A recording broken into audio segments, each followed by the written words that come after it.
Salut. Ça faisait longtemps.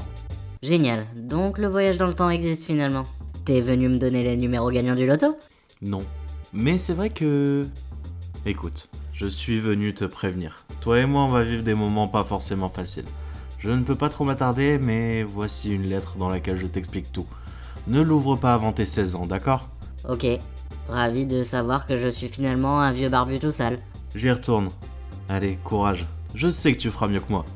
J'en suis sûr. Ah, et une dernière chose.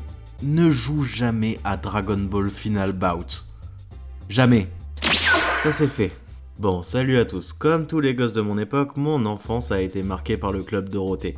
Et bien entendu en particulier par Dragon Ball. L'un si ce n'est le manga le plus culte de mon époque. Alors j'ai décidé de vous parler aujourd'hui de mon premier jeu Dragon Ball. C'est parti.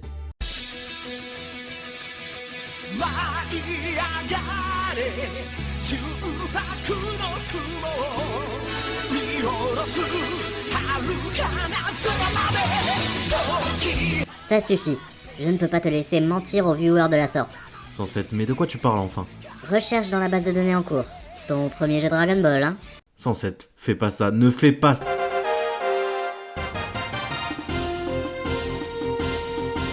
Je te déteste 107. Et toi sale gosse qui ne m'a pas écouté. Bon ben c'est parti alors, Dragon Ball Final Bout. Dragon Ball, le bout final. Et le premier jeu estampillé Dragon Ball en 3D. 3D! Ouais, vous vous rappelez de cette époque infernale du passage à la 3D? On en reparle juste après.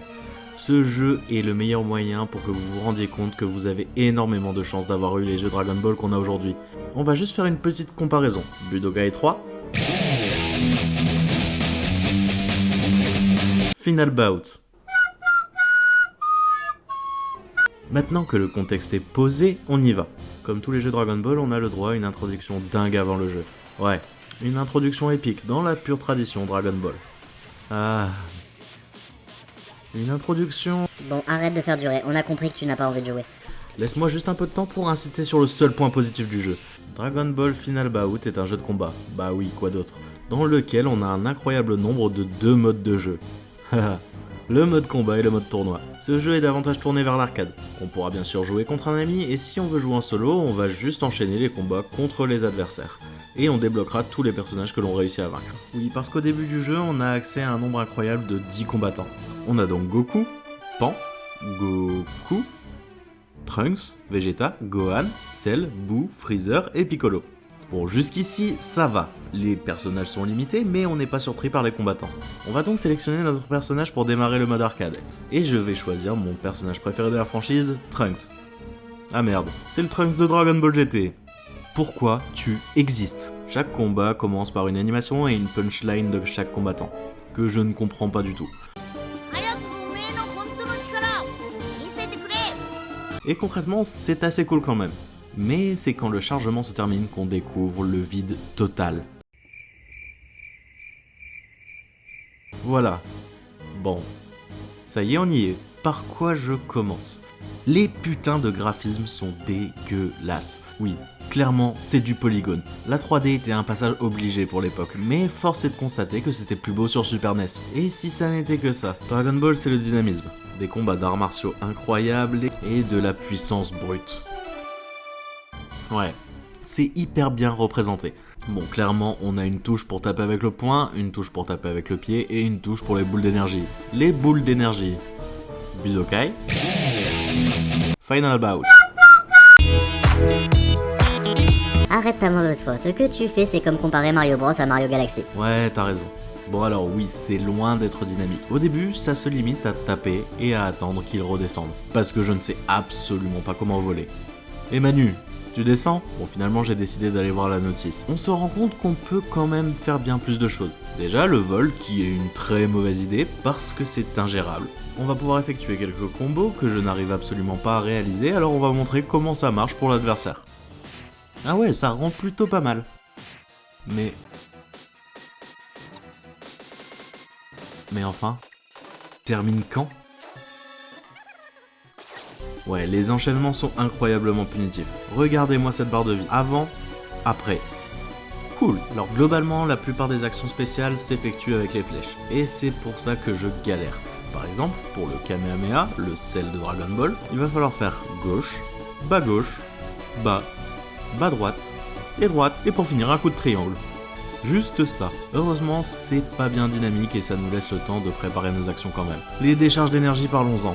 Kamehameha ou autre attaque en fonction des personnages, on a une barre d'énergie et si elle est assez remplie, on va pouvoir lancer des petites boules d'énergie et des décharges si on arrive à faire l'enchaînement correct. Chaque combattant a deux types de décharges. Les rapides, qu'on balance comme ça et de façon extrêmement précise, et celle qui lance une petite cinématique qui nous fait prendre conscience de toute la puissance de notre personnage. C'est le meilleur moyen de faire du gros dégât. Mais en faisant quelques manipulations pendant la cinématique, on pourra dévier l'attaque. Et pour finir, essayer de le contrer. Ouais, le truc qui va te démolir les doigts là. Parce que pour réussir à renvoyer l'attaque, il faudra marteler un maximum sur la touche triangle pour enfin pouvoir prendre le dessus. C'est assez cool quand même. Si on tombe à court d'énergie, on va pouvoir la recharger, donnant lieu à des moments époustouflants en plein combat. Bon, concrètement, le mode arcade est loin d'être incroyable. On enchaîne les combats et si on en perd un, on pourra juste continuer notre aventure, en changeant de personnage si on le souhaite. Héhé, pampan. De plus, si on souhaite juste arriver au bout plus rapidement, on pourra juste faire ça. Faire ça. Ah ouais, passionnant. Oui, parce que les combos sont difficiles à placer, surtout si l'on est en plein vol. Donc on finit par préférer la facilité. On notera la jolie traduction à la française dégueulasse, entre Boubou, Freezer et bien sûr le fameux Satan Petit Cœur. Qui est-ce qui s'est dit que ce nom serait la traduction idéale pour Piccolo? Sérieusement, au bout de l'aventure, on affrontera quand même un boss. Le fameux Super Baby, Baby Vegeta, ou comme on l'appelait à l'époque, Vegeta Bébé. Ouais. Quelle prestance! Bravo. Et en combat, ça donne juste quelque chose d'incompréhensible. On a juste l'impression d'affronter des grosses jambes qui essayent de nous écraser. C'est bon, j'ai fini. Je suis soulagé. Tu finiras pas le test là-dessus. Ah, ok. Bon, comme je l'ai dit, on débloquera un nombre de 6 combattants supplémentaires au long de notre aventure. À savoir les versions Super Saiyan de Gohan, Goku, grand et petit, et Trunks, mais aussi le Trunks du futur de Dragon Ball Z. Et ça prouve qu'ils ont compris leur erreur en cours de développement. On débloquera aussi Végéto, qui est certainement le combattant le plus puissant de tout le jeu, et c'est appréciable. Mais ça donnera lieu à des séquences qu'on n'aurait jamais cru voir, comme Pan qui marave simplement Végéto. Super.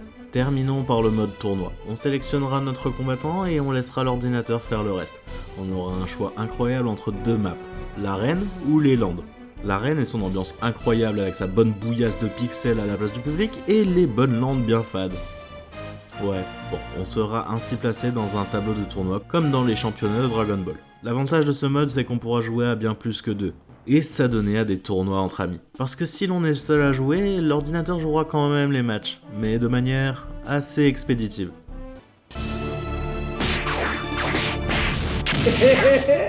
Ouais, vous l'avez compris, c'est long. Même si le jeu a eu la bonne idée de réduire la barre de vie des combattants pour que ça aille un peu plus vite. À chaque réussite, on montera dans l'échelle pour finir par gagner le tournoi et avoir accès à cet écran très satisfaisant. Ouais. Bon, je veux plus 107. La prochaine fois, c'est moi qui choisis le thème. C'était pas si dur, tu le vois bien. Bon alors, qu'en conclure? Le passage à la 3D a été un foirage total pour de nombreux jeux. Et cela a été jusqu'à tuer de nombreuses licences. Heureusement, ce ratage total qui est Final Bout n'a pas mis fin aux nombreux jeux Dragon Ball. Mais il aura fallu attendre quand même la PlayStation 2 et les fameux Budokai pour avoir des jeux dignes de la franchise. Alors, pourquoi ce jeu se retrouve-t-il ici? Ben, concrètement, il faut prendre en compte le fait que petit, on adorait vraiment Dragon Ball. Et mon frère et moi n'avions que ce jeu à disposition. C'était chez mes cousins qu'on passait le plus clair de notre temps sur ce titre, parce qu'on était content quand même d'y retrouver nos personnages favoris, même si le jeu a fait des choix discutables, comme le fait de se baser sur le séquel de Dragon Ball, qui est vraiment pas terrible, ou bien un cruel manque d'accessibilité sur les contrôles. Il est toujours dans ma ludothèque, parce qu'il me rappelle quand même mes premiers pas dans l'univers Dragon Ball. Hey, juste une petite irruption pour te dire de t'abonner à la chaîne et de me dire ce que tu as pensé de la vidéo. Mais aussi pour te dire qu'on est maintenant sur Twitch, Facebook et Instagram. Alors n'hésite pas à rejoindre tous nos réseaux. Les liens sont dans la description. À la prochaine.